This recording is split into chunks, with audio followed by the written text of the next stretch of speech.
Hey, what's up guys, your boy IronSmasher 1024 here. Welcome back to another unboxing video. Today, we're going to be unboxing LEGO Technic's Mustang Shelby GT500 right here. And this was pretty much gotten from a Black Friday event right here for $25, I believe. And we're going to be unboxing it and building it here on the channel. So without further ado, let's get into it. Alright, we're in my living room, so the camera view will be a little bit off. Hopefully it won't be too bad, and yes, the audio will be a little bad. But regardless, let's get into it. We got our first holes right here. Alright, open the box. And in today's box, we have a few pretty much obvious bags. We have box number 1 right here. We have box number 2, okay, not bad. We have box number 2 again, but smaller. We have box number 1, so I guess basically minis. We have our stickers. We have, oh, this is new. I haven't seen, this must be part of the attachment, obviously. Another one, okay. And of course, we have today's booklet that we'll be using in today's video. Oh, and as a bonus, nothing else. This is a bigger build I have done. I haven't done a bigger build yet. Probably next bigger build I'll probably do will be the Batman-mobile, or LEGO Batman-mobile, which will be the bigger version compared to the last video we had. But regardless, let's do this and see how badass this Mustang will be.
Alright guys, it's the next day.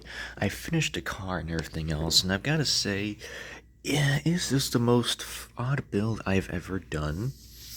And while technically it's my first big build, theoretically, I did enjoy half building this, but it was mainly very harsh, and a lot of pieces were missing, and so I wanted to first show off what I got so far, along with a few errors and odd instructions that I hope to be fixed if they do upgrade the booklet or some shit, because technically there was a lot of errors. So the first error I had was that I was missing a piece, and I don't know if I can open it now, but basically in here there's supposed to be two pieces that are supposed to connect to the other side, and it says so here in the booklet that this piece right here is what I needed to put in the car, not the tall one, but the small one, and I didn't have it at all. I even tried to look on the floor and everywhere else, and even in the box, and I did not have that piece. And although it's fine without it right now, I will say it's kind of sad.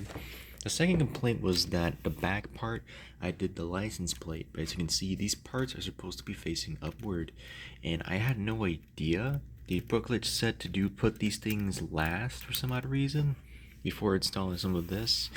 The next complaint was also this. I put the slide in right here first, but then it didn't tell me to put these parts until after the next page, which, yeah, I guess you really have to be careful with these parts most of the time, because sometimes these things don't appear, like they don't say what's next until the next page, which is something I do hate.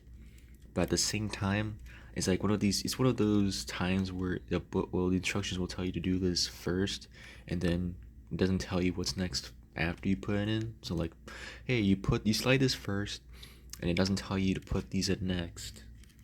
And then once you realize that you're basically screwed, you have to take it out. Thankfully, I was able to put it in, obviously, which is what you can see right now, but it is a few errors. This side, I might have to just take this part out entirely and just re-put it back up here. Of course, this one is just, it's not even the plus, it's just the circle, so it will be a little bit rough to put in. I might have a few pieces extra from here that I could use to probably fix that. But otherwise, this is a very odd build right here. And of course, this part's supposed to be like a hot rod effect that you put on here. Like once the car goes fast, you're technically going, vroom, this is fire coming out of it. It's coming out of the booty ass, whatever it's called, blah blah blah. I don't like it. It makes it stick out like it looks weird. And I don't know. The back obviously looks a little odd, so I'll probably fix that off camera. The next thing I did is I alternated the mirrors. They look very different, and I wanted to put it like this to make it look like an actual mirror, because the way it wanted me to do originally was it literally didn't look right. I did have to fix this because I got confused with the bigger version of this instead of the smaller one, because these are supposed to be the small ones and not the bigger ones. This part is not going down, and I didn't know what I did wrong. I did everything correct on this. I even see I had to change this out to put it in, and yeah, I'm very puzzled. Like, I don't know why it's doing this. I could even take this out, and it would still do like this. So I figured maybe I did something wrong along the line somewhere. Or maybe it has something to do with this, and I'm not even realizing it. But of course, the instruction told me to do it like this, so I clearly did that fine. The lights are fine. They're not real, obviously, but it does look pretty cool. It gives it a nice Mustang feel. The downside I hate is that there's no mirror, or no, there's no glass, meaning this is literally just a hole. I changed the steering wheel tip, which was originally this piece, but I didn't like how it was going, because it literally looked incorrect. And while this one is a little bit wrong, it does look better, and honestly I prefer it this way than that. Of course it doesn't rotate, but it's pretty cool that nonetheless it's like, you know, hey, I'm a steering wheel, I'm straight the way it's supposed to be. No pedals inside the car, only downside, but it's pretty cool. Other than that, the build was very nice. It only took a few times of basically taking a few parts and rearranging everything. For some reason it barely moves.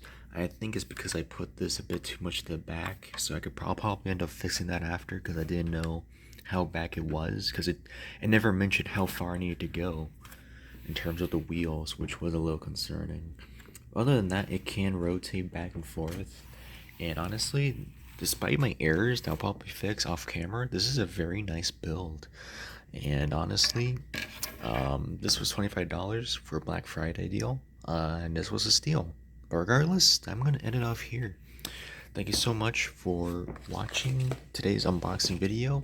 In the next video, we'll be unboxing the LEGO Speed Champions Porsche 963. But until then, it's your boy IronSmasher 1024. We'll see you guys in the next video. Peace.